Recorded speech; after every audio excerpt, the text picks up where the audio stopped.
थी, उस vigilance committee को बंद कर दिया गया। आज हमारी एक्सीडेंट पॉलिसी पे जो सुविधा देने की बात थी, वो सारी सुविधा को बंद कर दिया गया। तो इस तरह की बहुत सारी चीजें जो अध्यादेश के माध्यम से ऑफिसरों पे शिकंजा कस के बंद की गई है। मैं आपसे यही गुजारिश करना चाहती हूँ आज, जो कि एक आदेश जारी हो, ये विधानसभा से आदेश जारी हो, नहीं तो कोई ठोस कदम उठाया जाए। जो ये ऑफिसर अपनी मनमानी कर रहे हैं, आज तक लगभग 9 साल हमें करीब से अपनी सरकार को देखते हो गया, लेकिन आज तक जल बोर्ड में इस तरह की ठेकेदारों पे जो अंकुश करने का काम कर रहे हैं अध्यादेश के माध्यम से, जल बोर्ड में इस तरह की स्थिति कभी नहीं आई जो अब आ रही है। अध्यक्ष जी, मैं इन सब चीजों पे थोड़ा सा आपका ध्यान आकर्षित कराना चाहूंगी।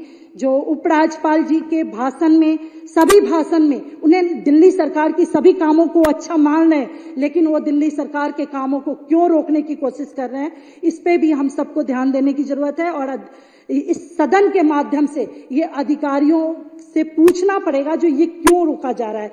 जिस तरह से आज दिल्ली में उपराज्यपाल जी डायरेक्ट उस पे सारे कमिश्नर लॉ एंड ऑर्डर के अधिकार क्षेत्र में आता है, और लॉ एंड ऑर्डर की स्थिति दिल्ली के अंदर हर घर में जो शराब की दुकान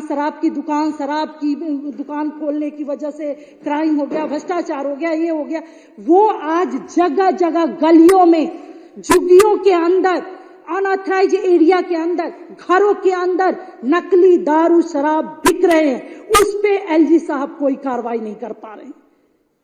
जगह जगह बिक रही है, उनकी पुलिस की नजरों में बिक रही है। पुलिस को बताया जा रहा है जो ये शराब बिक रही है, नकली शराब बिक रही है, जिसको पी के लोग बीमार पड़ रहे हैं। छोटे छोटे बच्चे 20-20 रुपए की पाउच खरीद के ले आके पी रहे हैं। उस पे एलजी साहब की कोई कार्रवाई नहीं चल रही है।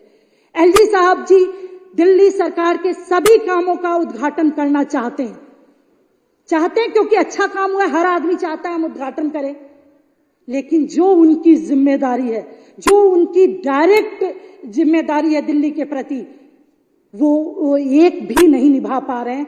आज दिल्ली में पीडब्ल्यूडी की सड़कों पे एक भी ग्रिल रुक नहीं रही है। सारे ग्रिल रातों रात काट लिए जा रहे हैं, दिन में कट रहे हैं, पुलिस के नजरों में कट रहे हैं, पुलिस कुछ नहीं कर पा रही है। सारी टाइलें लगती है, जो पाथवे पर टाइलें पीडब्ल्यूडी के रोड पे लगती है, रातों रात टाइल उखड़ जा रही है, दिल्ली पुलिस कुछ नहीं कर पा रही है।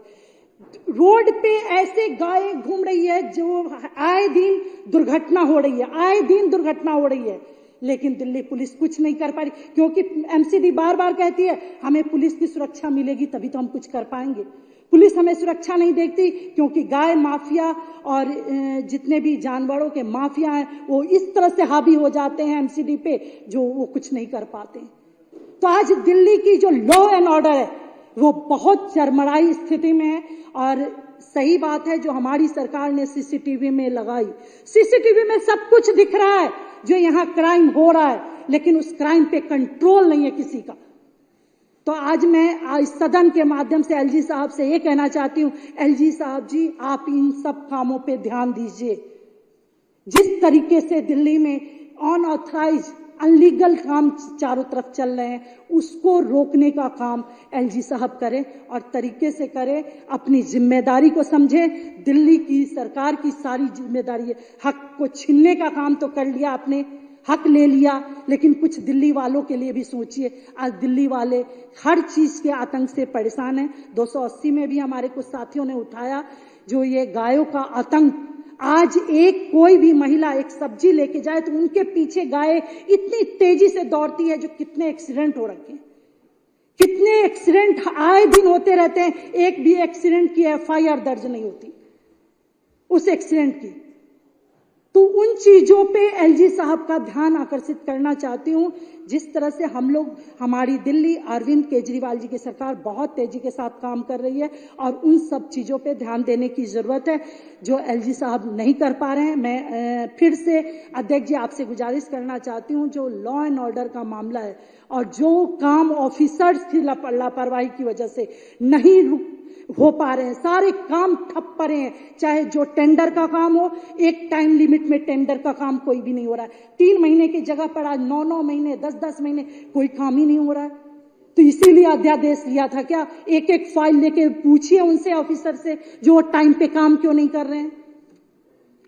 जब सारी चीजें दिल्ली गवर्नमेंट काम करना चाहती है, हमारी सरकारें काम करना चाहती है, हमारे मंत्रालय ने फंड अलॉट कर दिया है, सारी हमारी पीडब्ल्यूडी विभाग, पिछले क्वेश्चन भी हमने उठाया था, एक रोटरी का मामला था, और वो रोटरी का मामला हमारे एरिया में फंड अलॉट हो चुका है, सब कुछ हो चुका। एक अधिकारी है, कह रहे हैं कौन इस पे साइन करेगा, कल हमें ये साइन करूंगा, कल हमें विजिलेंस बुला लेगी। मतलब ये क्या दहशत है? हर अधिकारियों में दहशत है। ये फाइल हम इसलिए नहीं कर रहे हैं जो हमें कल विजिलेंस बुला लेगा, कल हमें विजिलेंस बुला लेगा। ये कौन सी चुनी हुई सरकार है? हम चुने हुए लोग हैं, और आज तक अधिकारी इस तरह से जंजीर में फंसे हुए हैं। तो इन जंजीरों से मुक्त कराने का काम इस सदन को करना पड़ेगा, चाहे हमें जैसे भी करना पड़े।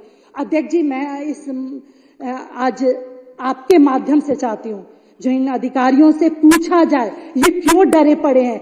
बस विकास का काम, मेरे घर का विकास का काम नहीं है, किसी भी मंत्री के घर का नहीं है, ना आपके घर का है, ना किसी विधायक के घर का है। आज हमारा दुर्भाग्य है जो ये लॉबी पूरी खाली पड़ी है, ऑफिसर्स की लॉबी पूरी खाली पड़ी है, एक भी ऑफिसर्स नहीं बैठे हुए हैं। तो किस तरह से हम लोग दिल्ली में काम कर पाएंगे? इतना चाहते हुए, इतनी विपरीत परिस्थितियों में भी हमारी सरकार जिस तरह से काम कर रही है, ये सराहनीय है, और हम सब के लिए भी बहुत गर्व की बात है जो दिल्ली सरकार इस तरह के चारों तरफ से सिकंजा कसे रहने पे भी इतना अच्छा काम कर रही है। अध्यक्ष जी, मैं आपका तहे दिल से शुक्रिया अदा करती हूं जो आपने हमें बोलने का मौका दिया। जय हिंद, जय भारत।